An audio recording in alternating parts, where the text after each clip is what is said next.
While Jared Goff is currently the starting quarterback for the Detroit Lions, their late-round draft pick has the chance of becoming the future as well. At one point, Hendon Hooker was considered the top quarterback in college football this year. He was the frontrunner for the Heisman Trophy, had Tennessee football on top of the world, and was expected to be a first-round pick.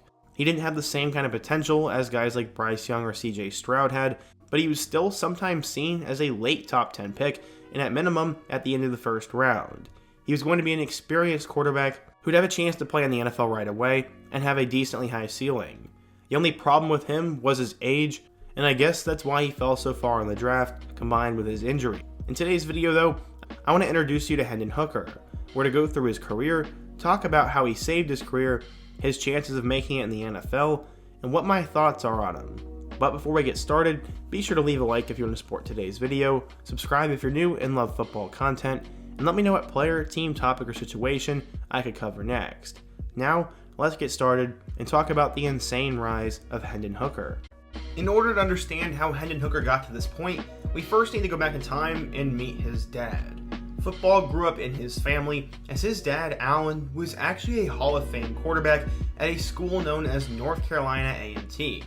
Yeah, his dad, Allen Hooker, was pretty insane, and like father like son, Hendon took up football from a young age. Because of how good his dad was, the pressure was always on him to succeed, and Hendon had this to say, quote, "Most of the time, people try to compare us.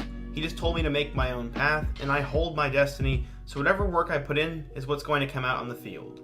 Hendon tried to lay low and just work on his skills, and that is why it was no surprise when he became a star athlete at Dudley High School, which is located in Greensboro, North Carolina. He started to blossom as a sophomore, and eventually he became one of the best quarterbacks in the country. In his career with the team, he threw for over 6,000 yards with 55 touchdowns, and also ran for nearly 3,000 yards with 48 touchdowns on the ground. Not only could he beat you with his arms, but he could also beat you with his legs, and he won a ton of games. He was a pretty big deal in the state, but where was he to end up going? Well, his recruitment really came down to Virginia Tech, Missouri, NC State, Notre Dame, and Pittsburgh. He decided he was going to stay closer to home and play for Virginia Tech. So why did he choose Virginia Tech? He said, quote, "Coming out of high school, I was thinking about being close to home, and it was only 2 hours down the road. One of my childhood friends and former teammates, Mook Reynolds, was also there, and when I took my visit there, it was very welcoming, and all the players were really cool, so the culture just kind of pulled me in. Then I talked to Terrell Edmonds and Tremaine Edmonds, and it felt like I was back home in Greensboro with my regular teammates from high school. Pretty much the culture of the brotherhood, and Justin Fuente just having put a first-round pick into the league, Paxton Lynch, attracted my interest even more. He was the top quarterback in the state of North Carolina and was a pretty big deal, but was only a 3-star recruit for quite a while. Despite that, some scouts believed he could be a star at the next level. One scout said, quote, "Hooker is a prospect with a lot of natural ability. He's extremely athletic and can beat you with his arm and legs. Hooker is comfortable making throws from the pocket or on the run. He makes good decisions and is very accurate. He needs to continue to improve his technique, but his upside is huge, and he has the potential to become a special player at the collegiate level." 24/7 Sports eventually bumped him up to a 4-star, as he was ranked as a 4-star player, the number 11 dual threat quarterback, and the 337th best player in the class of 2017. He had big shoes to fill, so how would he end up doing at Virginia Tech? Well, let's take a look. Going into the 2017 season, Hooker would become a backup and competed with Gerard Evans, Josh Jackson, and Dwayne Lawson. In 2018, he'd once again be a backup, as he completed no passes, but did have a 69-yard touchdown on the ground against William & Mary. Hooker would arrive at Virginia Tech with a decent amount of hype, but would only appear in 3 games in 2018, rushing for 1 touchdown. In 2019, Hooker would begin to play a little bit more, and had his first breakout performance in October against Miami. In that road victory, he had 4 total touchdowns and put his name on the map. He followed it up with 3 scores against Rhode Island, had nearly 250 yards in a win over number 19 Wake Forest, and continued to do damage with his arm and his legs. He finished with 1,500 yards with 13 touchdowns in the air and 5 touchdowns on the ground. While Hooker was by no means a star, he had the potential to become one. Unfortunately, 2020 would not go great, as he was very up and down. He had 4 touchdowns against Boston College, had 3 touchdowns and had a perfect completion percentage against Louisville, and had 4 touchdowns and a loss to Liberty, but there were other games where he was pretty much a non-factor, and at one point he was benched. After the 2020 season, he decided to enter the transfer portal and go to another school that could use him better. He decided to commit to Tennessee. Once Coach Heupel came in, he gave Hooker an opportunity, but also brought in his own transfer in Joe Milton. The two of them would battle it out in the offseason, but Milton would be given the job. Luckily for him, in week 2 Milton would get hurt, and Hooker would take over from there. They did end up losing to Pitt, but then Hooker went off. In his next 4 games, he combined for 14 touchdowns, which included victories against Missouri and South Carolina. He ended up having 3 touchdowns against Alabama, had 4 touchdowns in a victory over number 18 Kentucky, and then finished the year off with 3 touchdowns against South Alabama. There were some other games I didn't highlight, but Hooker would finish the 2021 season on a high note. He finished with 5 touchdowns and an overtime loss to Purdue in the Music City Bowl, bringing his season total to 2,900 yards, 31 touchdowns, and 3 interceptions. He was one of the best and most efficient quarterbacks in the country, which is why everyone was super excited to see what he would do in 2022. Tennessee was going under the radar, but Hooker quickly brought him into the national spotlight. He had 4 touchdowns in week 1 against Ball State, led them to a gutsy road victory in week 2 over number 17 Pitt, and then had them blast Akron.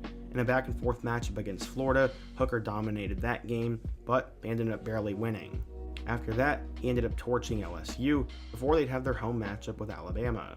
In a game I was personally at, Hooker threw 5 touchdowns, most of which were to Jalen Hyatt, and they ended up upsetting number 3 Crimson Tide in the game of the decade.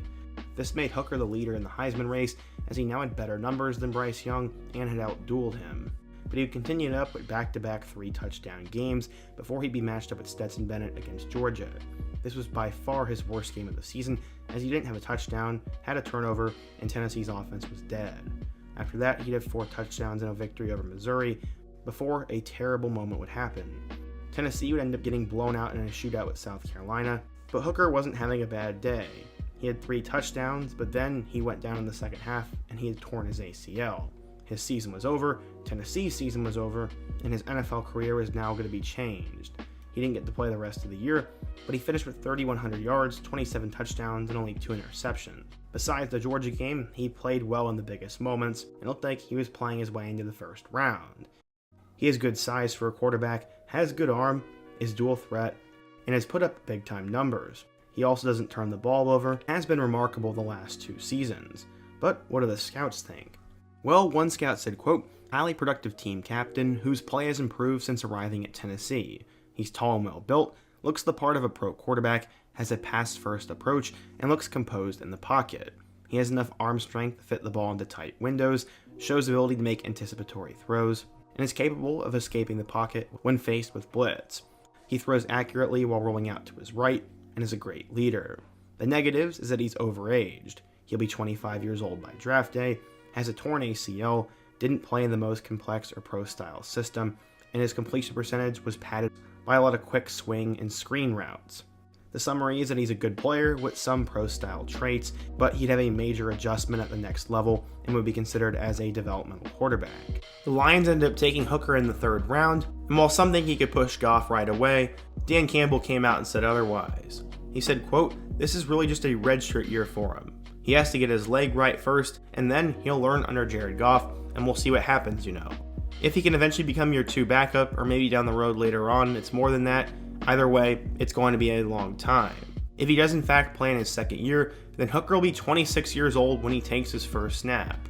In comparison, Lamar Jackson is already 26 years old, so age is going to be the big thing that holds Hooker back. Ultimately, the NFL doesn't care how old you are though. If Hendon gets his chance and plays really well, then he's going to be a starter for quite a long time. I think he has the skill set and the tools to be an NFL starter, and by no means do I think he's going to be at the top of his class, but I still think he could be a bottom tier starting quarterback, and at minimum is a really good backup for the Lions to have. Hooker has a lot of potential, has a lot of experience, and can do a good job if his number's called. But what do you guys think? If you're a Tennessee or a Lions fan, what do you think of Hendon Hooker? Does he have a chance in the NFL? And what player, topic, or quarterback should I cover next? Be sure to let me know down below, leave a like if you want to support today's video, subscribe if you're new, and check out all my other videos on the end screen. I hope to see you guys again soon, but until next time, peace.